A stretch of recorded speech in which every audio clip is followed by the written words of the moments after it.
What's shakin'? Hey, I'm Rick Jordan. Today, we're going all in.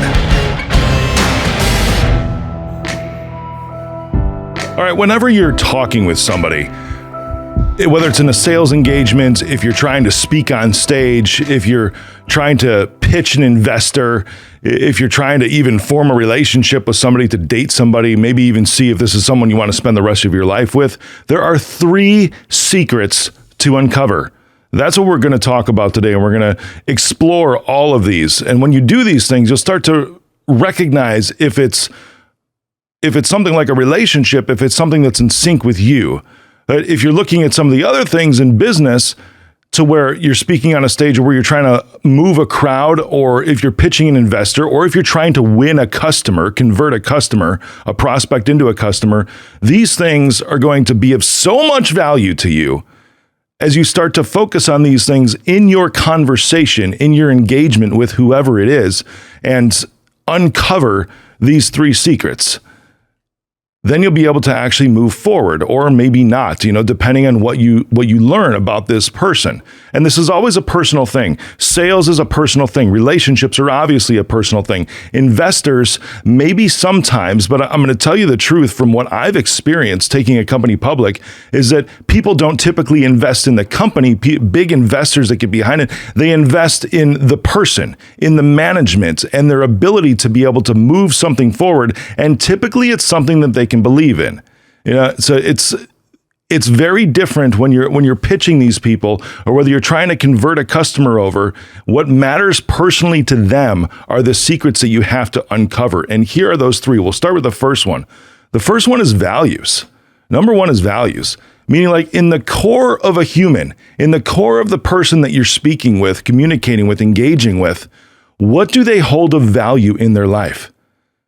And you can pick up clues because there's questions that you can ask along the way. And those questions typically date back to like their childhood.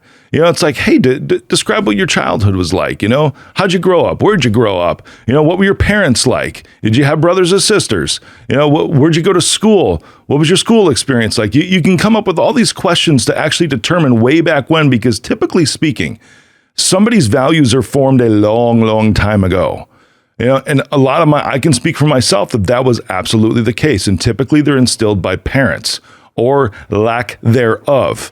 I was talking with somebody this week about the education system and how parental disembodiment, if you want to call it that, is an abdication, or like a release of the responsibility of that parent to the school system, to the principal, to the teachers.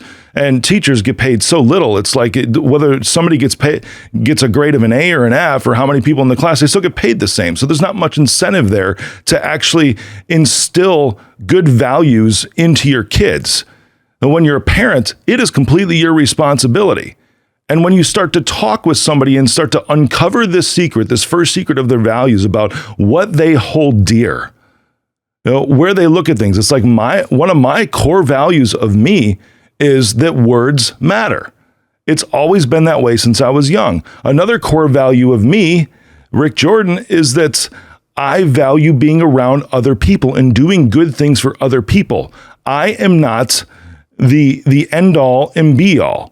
There's certain circumstances to where I just posted this thing the other day. It's like, humble enough to know that I can be replaced, but wise enough to know that I'm unique. That's a value of mine. To know that I can provide something different, something unique to other people. It's not that I'm better.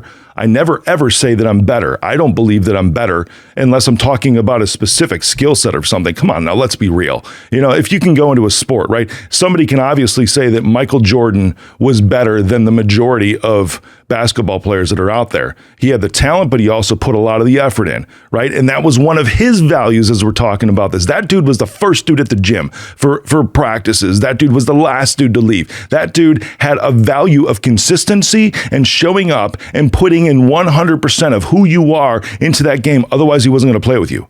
That's like hands down. That was one of his values that you could clearly see. So another thing, as you start to get to know these people, because typically sales don't happen right then and there. Typically, an investor pitch doesn't happen right then and there. Sometimes it does. Typically, you don't ask somebody to marry you on the very first date. So in addition to the conversation, what I'm talking about, there's another tool to uncover the secret of their values, this first secret of values, which is observation. And you can start to look at things over time. And then you can start to see how they approach different types of situations. It's like one thing that I love, another core value of mine that I love hearing reciprocation back from is like, man, Rick Jordan, that dude always shows up. Meaning like I always will go somewhere to be present for something to bring value, what I feel is a value that I can bring to that environment. That is one of my core values, is freaking showing up. And I hear that back because people observe that back at me time and time and time and time again, right? One of my core values, like you see in this show, right? The show is going to be approaching, it'll hit close to 500 episodes this year. That's awesome. I have not backed down off of this because I just knew that there was value in this. And I knew that if I quit, it would never see that value. Not quitting is another one of my values, as long as it continues to match up with my vision. Right. So when you talk with somebody, when you ask the questions, and most people, for real, they will be on a surface level. And that leads us into secret number 2 that you have to uncover in order to actually learn somebody. And that's their beliefs. That is their beliefs. Values are something like core within someone, who they actually are. Beliefs are formed from what they've experienced in life. That's the difference. Values are something core and inert with them. Sometimes they can be taught. Sometimes they can be a product in their environment. Yes, but it comes down to the who that person actually is. Whereas beliefs, secret number 2 that you need to uncover, beliefs are formed from something that they have experienced most often. Or the other side of it is a belief, something that they have chosen to believe in faith. And faith is based off of some previous experiences, but also a desire and a hope for something to be a certain way. That could be a sale. That could be a relationship. That could be launching a company. That could be a certain path in life that you're on. And you're choosing to believe that, and then you start to operate in that. And again, this is another thing that you can uncover with observation. Because when people say something, and this is where I started with secret number 2 with beliefs, when people say something, usually when you meet them for the first time, they're very superficial, extremely superficial. And I've recognized that not everybody's like me that way. It's like I get down, I've appeared on lives, I do other podcasts, I guess, and I go on TV. And time again, I've heard things like, whoa, you just got deep real quick. It's like, duh, that's a value of mine, right? That's another value, is like, I like to get deep. So it's like, it's surprising to people that I just go there right away, because it's not the norm. What the norm is that most people will wear a mask. Most people will be superficial, surface level. And it's not necessarily a bad thing. I'm not saying this in a negative. It's just that it takes time for most people to open up. That's why this is a secret of theirs, their belief system, for you to uncover. I know you're tracking with me on this, because this is like, I'm sure it's like ringing some bells up here. It's like, oh yeah, that makes a lot of sense, because I just experienced that with this person, or I just met this individual, and oh my gosh, the stuff that they were saying, it's like, I knew there was something more to it, but it was tough for me to get underneath that surface level scenario, that surface level conversation. Especially in a relationship, man, if somebody stays surface level with you forever, run for the hills, get the hell out of there, because that's not a deep relationship. I sit on plane rides with people, next to people I don't know, and all of a sudden they look over at me like, why am I telling you this? I don't understand. I don't tell this to anybody. Why am I talking to you this way? And it's like, because I'm interested, because I want to go deep. That's a value. And obviously I want to uncover what their values are, secret number 1. And I want to uncover what their belief system is, secret number 2 that I'm talking about. So I create that space intentionally because of my values, because of my beliefs, that I want to go deeper than surface level with somebody. It's powerful, because then you truly get to understand somebody. And you know what? I've noticed that most people are really, really good people. For real. I don't think there's any, or many, I should say, truly evil people that exist in this world. Most people are actually good people in their hearts. What they have done over time is they've thrown aside their values. They've decided to take up someone else's values, maybe for people pleasing, maybe to fit in, maybe to get a job, maybe to keep a relationship that's dead, keep it together on life support. They throw their values aside, right? Or they stay on that surface level with their beliefs that they express to you. And that's why you never get past that. So that mask that they're wearing is actually something that they've learned, something that has been taught to them, something that is a protection and survival mechanism for them so that they don't have to get deep with people. But then they present either just a fraction of themselves or something that's not even them.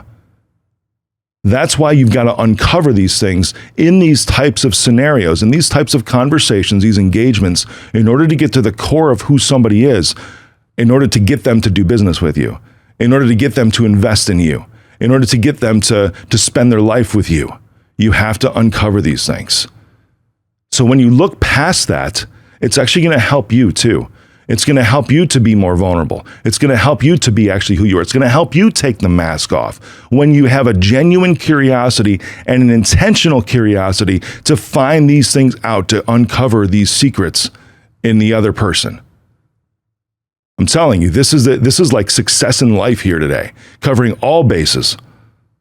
We talked about values. We talked about beliefs.